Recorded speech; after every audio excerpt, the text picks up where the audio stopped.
They don't arrest one medical doctor because this woman they produce cookies wey get igbo inside. I never hear this one reach o. Person go cook finish come decide say he wan put igbo inside. Medical doctor for people wey no know wetin be cookies. Cookies na like biscuits, but they say after this woman do this biscuit finish, she dey put something inside this biscuit.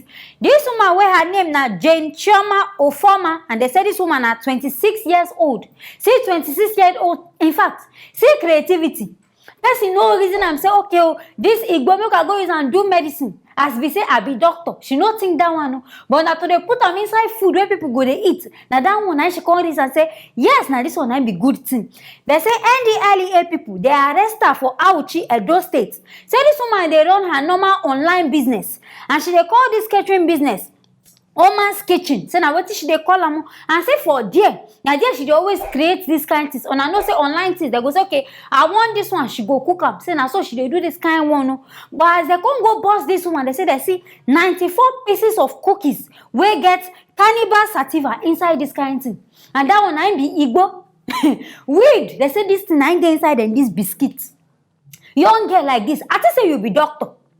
Doctor, so money wey they pay you never reach finish. Now to come dey sell igbo, now you want think say now this kind work now you favor you, now you won't come dey do. I don't understand for this lady. And they say this Chioma, she be graduate from medicine. No, she be graduate of University of Nigeria, Nsukka. Say she just even complete her housemanship for University of Benin Teaching Hospital. You get all these kind things. What till you can't define again? How much be this igbo money where you dey gain? Where be say now this business now this side hustle. Now you think say now him go pay you pass. This one na Naira Marley apprentice so because this woman to reason this kind thing it means say this woman and Naira Marley in fact they follow go school. And I don't see na teacher. All of them go dey trace together. I sure say na she dey supply on a biscuit. Where be say if na chop all of them go come they come. When na they sing come where na they even they come they go. I don't know where they come, they go because this one now it just shows say now this kind of thing all of na they chop. Now make all of na they colomenta. Naira, your family member they don't catch them. What you want plan do about this whole matter? Because we don't know as the case one day be. On a know na say people where they patronize her.